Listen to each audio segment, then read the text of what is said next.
There's something about midnight that turns the ordinary into the unexplainable. You'll hear the voice of a woman who vanished for 12 minutes, only to return soaked, trembling, with no memory but claw marks down her back.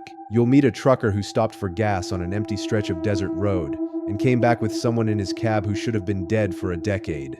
And a security guard who thought the footsteps behind him were just echoes, until they whispered his name.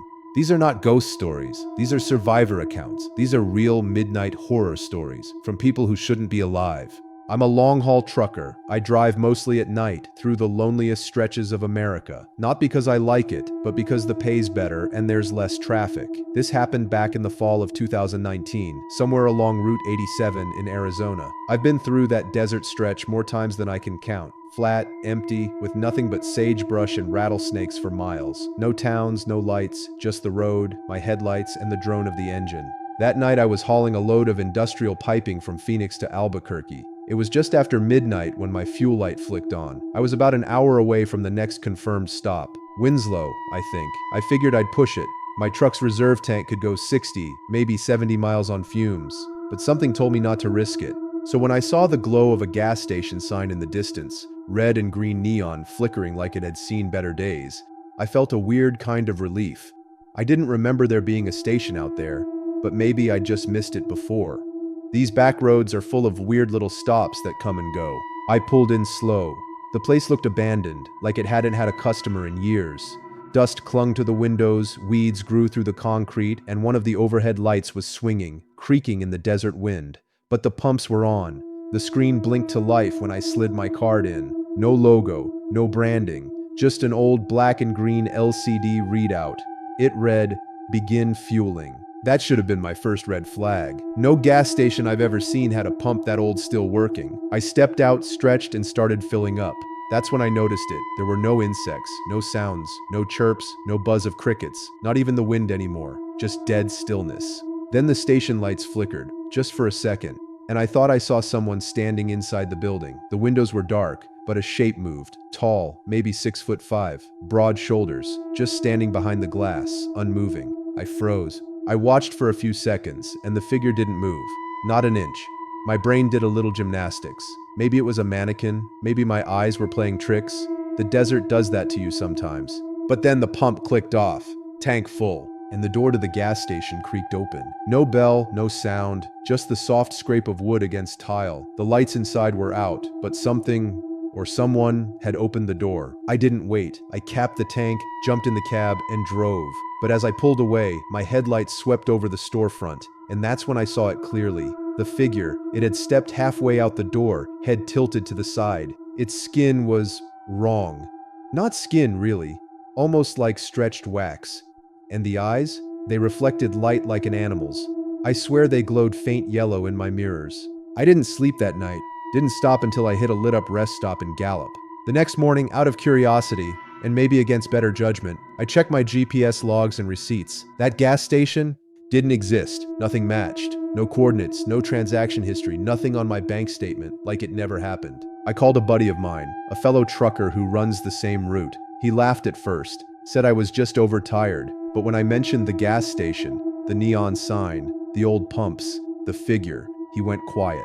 Then he said, "You saw it too?" He'd had a similar experience 6 years ago.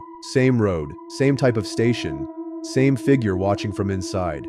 There's no official record of that gas station ever being there. Not on any map, no permits, no construction history. And yet truckers see it sometimes. Only at midnight, only when they're almost out of fuel, and always when they're alone. But here's the part that truly chilled me. My friend said he'd tried to take a picture, snapped a photo through his windshield as he left. He sent it to me, just darkness. But in the corner of the frame, barely visible unless you brighten the image, is a faint reflection in the glass. Not his. Something behind him.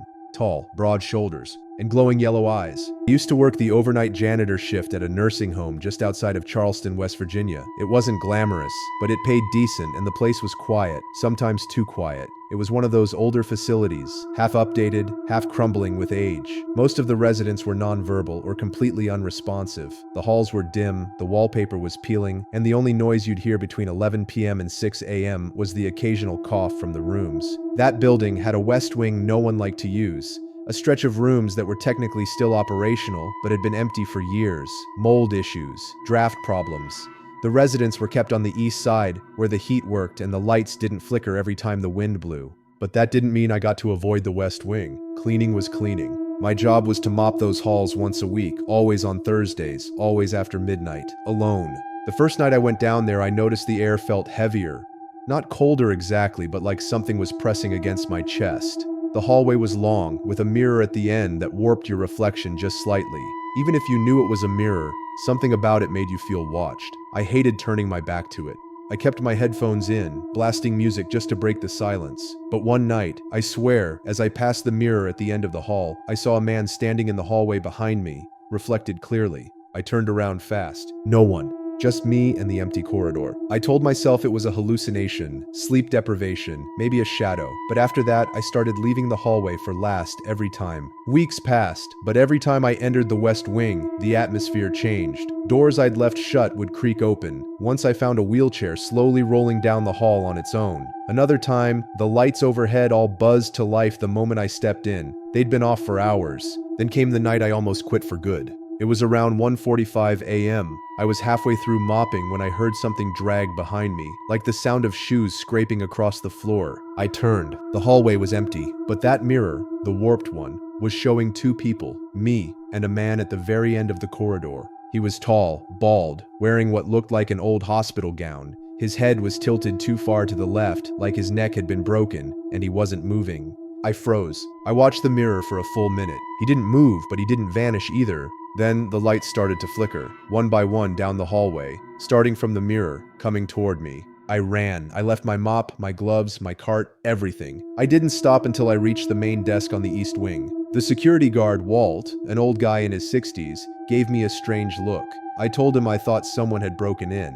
He sighed and just said, "West Wing again?" I nodded. Then he said something I'll never forget. We had a resident, years ago. Mr. Halford, tall man, broke his neck falling out of bed, died in room 119, West Wing. You just described him to a T. I didn't go back down that hallway after that. I asked to be moved to laundry duty, and they agreed without much fuss, like they already knew. But here's the real kicker. Months later, I was helping clean out one of the file rooms and found a stack of old ID photos from past residents, faces yellowed with age. And there he was, Mr. Halford.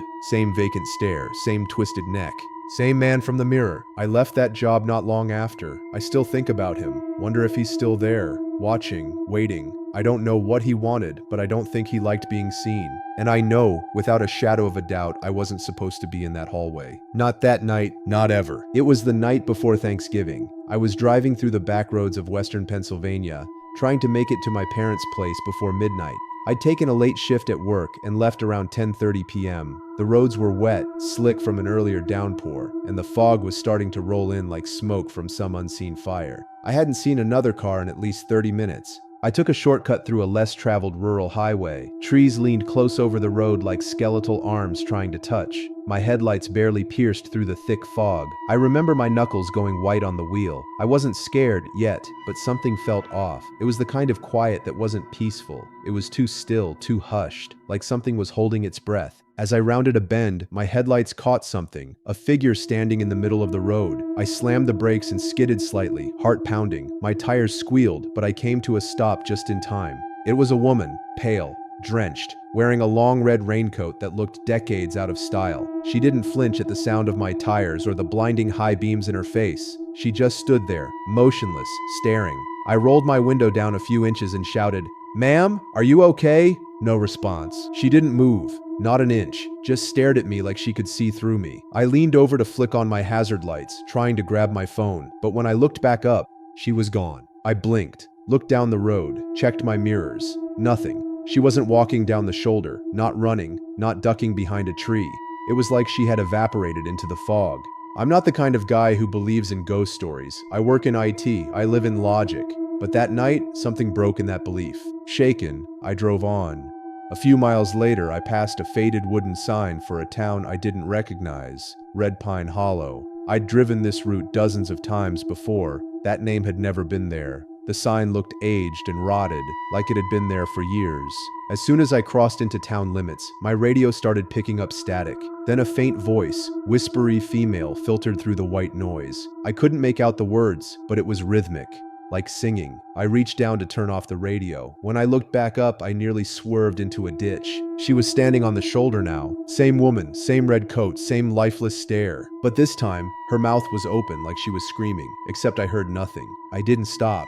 I floored it through the fog, white-knuckled and whispering to myself, trying to convince myself I imagined it, that maybe I was overtired, maybe I needed sleep, maybe. Then I saw her again, at the edge of town, standing right under the Red Pine Hollow exit sign. She turned her head slowly as I passed, locking eyes with me. I'll never forget her expression. Not blank, not angry. It was sadness, bone-deep, ancient sadness. Like she knew something about me that I didn't.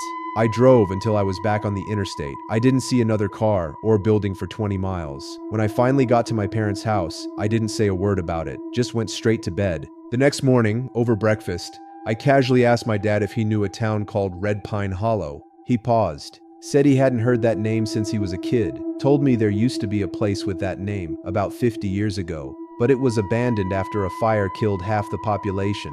The town was erased from most maps after the tragedy. People said it was cursed, haunted. I asked if anyone survived. He said only one woman, a teacher. They said she wore a red raincoat.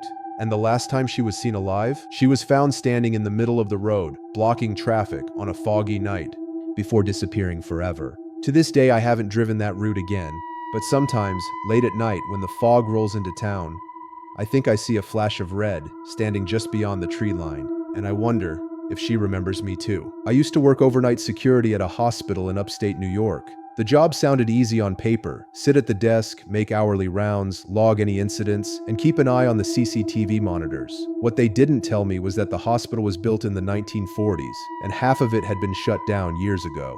That included the East Wing, the psych ward, and the basement level, where the old morgue and maintenance tunnels were. Most of the time, I worked the night shift alone. A few nurses floated in and out for their rotations, but after 1 a.m., it was just me and the hum of fluorescent lights. One night I got a call on the radio from the ER nurse. She said a motion alarm had tripped in the basement hallway. It wasn't uncommon. Rats, power surges, bad sensors. I grabbed my flashlight, scanned the monitors, and saw a blur on one of the black and white security feeds. Just a flicker of movement crossing the frame. Normally I wouldn't care, but this time, it looked human. I headed down with my flashlight, walking past darkened halls and flickering bulbs. As I descended the concrete stairs to the sub-level, a wave of cold air hit me, the kind that wraps around your spine and sits in your lungs. I keyed open the heavy steel door and stepped into the corridor. Everything down there was from another era. Old gurneys stacked in corners, paint peeling off tiled walls. No cameras work down here anymore. Too old. Too much interference. The silence was absolute, like the air was pressing against my ears. I turned left and walked the hallway slowly, sweeping my flashlight side to side. My boots echoed in the tunnel. That's when I heard it. A voice. It wasn't a scream or a whisper. It was soft, like someone humming an old tune to themselves. A child's lullaby. I froze. The humming was coming from the morgue. The morgue hadn't been used in nearly 2 decades. The doors were rusted shut and even the power was cut from that room. But the humming grew louder. I wanted to radio in, but I didn't want to sound crazy. Maybe someone really was down there. A squatter? A lost patient? I gripped the handle of my flashlight tighter and pushed the door open with my shoulder. The morgue was dark, pitch black except for the thin slice of light from my beam. The old body lockers lined the far wall, doors slightly ajar from age. Dust floated in the air like ash. The humming stopped. Then, a click. One of the metal drawers slowly began to slide open. I held my breath. It opened completely, empty, but just as I stepped back, the lights in the room flickered violently, and for a brief second, I saw something, a shape, curled inside one of the open lockers, pale, thin arms wrapped around knees, a woman, hair wet, clinging to her face, eyes wide, smiling. The lights went dark again. I turned and ran. I don't care what protocol said. I sprinted back down the hallway, heart punching my ribs. I didn't stop until I slammed the door shut and got back upstairs. I reviewed the camera footage again. This time I caught more. The blur I'd seen earlier, it wasn't just movement. Frame by frame, I watched a figure crawl out of the shadows from a basement hall. Not walk, crawl, on hands and knees, head twisted at a wrong angle. It stopped in the middle of the hallway and stared straight into the lens. Then the feed cut to static. I reported the incident. They said the footage was likely corrupted, blamed the rats or outdated equipment, told me not to worry. But a week later, the other night guard, Marcus, went missing during his shift. They found his flashlight in the basement. Still on, still warm, but no sign of Marcus. And the strange part? When the cameras were checked, every single feed from the basement that night was wiped clean. Nothing. Black screens. No video. No audio. Nothing but humming, faintly playing in the background of the master control room. I quit the next morning, but sometimes, when I walk by that hospital, or worse, drive near it at night, I swear I can still hear that sound, that lullaby, like something down there is still waiting. I drive an 18-wheeler for a living, mostly overnight routes through rural America. It's lonely, repetitive work, but I like the peace. No bosses breathing down your neck, just miles of dark road and the hum of the engine. That peace shattered one night near Nevada. I was hauling cross-country, headed east from California, coasting along a remote stretch of two-lane highway outside of Ely. It was sometime around 3:30 a.m., that awful hour when the night feels deepest and everything living seems to be asleep. The stars were out in full. The road was empty. I hadn't seen another car for nearly an hour. I was listening to a late-night paranormal talk show, mostly for laughs, when my headlights picked up something ahead. At first, I thought it was an animal. Then it moved. A figure stood on the side of the road, just barely at the edge of my high beams. A woman, dressed in a white nightgown, barefoot, with long hair covering her face. Her arms hung limp at her sides. She didn't flinch, didn't wave, just stood there, staring at the truck with her head slightly tilted. I slowed down fast. Something about her, something off, made every instinct in my body scream. I passed her doing maybe 25, watching through the side mirror as she stood still. I considered stopping, maybe even offering help, but something inside me wouldn't let me. I kept driving. About 2 minutes later, I reached a pull-off and finally convinced myself to turn around. It was the decent thing to do. If she was hurt or lost, I couldn't just leave her there. So I circled back. The highway was dead silent, and when I got to the spot where she had been, she was gone. I slowed again, scanning the sides of the road with my brights. Nothing. No footprints, no sign anyone had been there. The only sound was the wind rolling across the desert. I thought maybe I'd imagined her. Lack of sleep, stress, maybe my brain was playing tricks. I chalked it up to that and turned back around. But that wasn't the end of it. Not even close, because 20 minutes later, I saw her again. This time, she was in the middle of the road. I slammed the brakes, tires screaming on asphalt. I came to a screeching halt maybe 50 feet away. She didn't move, just stood there, staring at me through the windshield with her face now fully visible. I swear to you, she was smiling. But it wasn't human. It stretched too wide, too forced. Her lips peeled back like someone who had never smiled before was trying to mimic one. Her eyes didn't blink, and her skin was pale and wrong, almost gray-blue under the lights. I leaned on the horn, yelling through the closed cab. I flashed my brights. Nothing. She just stood there, in the middle of nowhere, like she was waiting for me to come out. I reversed slowly, keeping her in sight, trying to get enough distance to maneuver around her without getting out of the truck. But as I looked away for just a second to check my rear camera, she was gone again. No footsteps, no shadow, just vanished. I hauled ass out of there. No stops, no turning around. I didn't breathe until I reached a 24-hour gas station near the state line. When I pulled in, I was still shaking. I must have looked like hell because the clerk asked me if I was okay. I asked him if he'd ever seen anything strange out there, near mile marker 84. He didn't answer right away, just stared at me for a second, then finally said, "You saw her, didn't you?" My skin crawled. He told me others had seen her too. A woman in white who appears in the middle of the highway during the dead of night. Some say she was killed by a passing truck.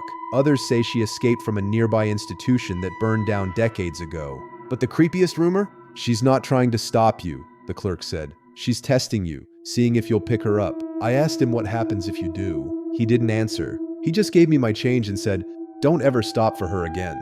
I used to work maintenance at a large university on the East Coast. My shift, midnight to 8 a.m., the graveyard. It paid well, and I liked the quiet. No students, no chaos, just long hallways, humming fluorescent lights, and me. But there was one building I hated being assigned to, the old chemistry wing. It was ancient, built back in the 1930s, half renovated, full of strange drafts and creaks. The top floors had been remodeled, but the basement was still mostly original. Narrow corridors, rusted pipes, old gas valves sealed shut with warning tape. The place gave me the creeps. That particular night, I was scheduled for routine HVC checks. Everything was normal until I got to the basement. It started with a smell. Something foul, like rotting meat, sour and thick. I assumed it was a busted drain or maybe a dead animal in the wall. I turned on my flashlight and made my way toward the old boiler room. I'd been in that room maybe twice before. It always felt colder than the rest of the basement, like the air didn't move. The door was steel, painted gray and flaking, with a narrow vent panel near the top. As I stepped closer, I heard something, a voice, muffled, low, coming from inside the vent. I stopped dead in my tracks. At first I thought it might be echo from the hall, or maybe an old radio someone had left playing, but it wasn't music. It was words. I moved closer. The voice was whispering, repeating the same phrase over and over like a chant. He's here, he's here, he's here. Every hair on my body stood up. I called out, "Hello? Anyone in there?" But the whispering didn't stop. It just got faster. I bent down, eye level with the vent, and aimed my flashlight in. There was nothing inside but darkness. I stood up quickly and reached for my walkie-talkie. I didn't even get the chance to radio when something banged from inside the vent, loud and sudden, like something had slammed against it with full force. I jumped back so hard I dropped the flashlight. The vent rattled, and then I heard it again, clearer this time. "We see you." "Not I see you. I grabbed my light and ran. I bolted through the basement corridor, heart pounding, air thick in my lungs. When I got back upstairs, I slammed the stairwell door and radioed the overnight supervisor. I told him everything. He laughed it off. Said the old boiler room had been sealed for over a year. "No one's down there," he told me. "That vent doesn't even connect to anything anymore." But I know what I heard. And the next night, I found scratches inside my supply closet. Thin, curved lines, 5 of them, like fingers, etched into the metal door from the inside. I didn't quit that night, but I never went back to that basement again. Not even once.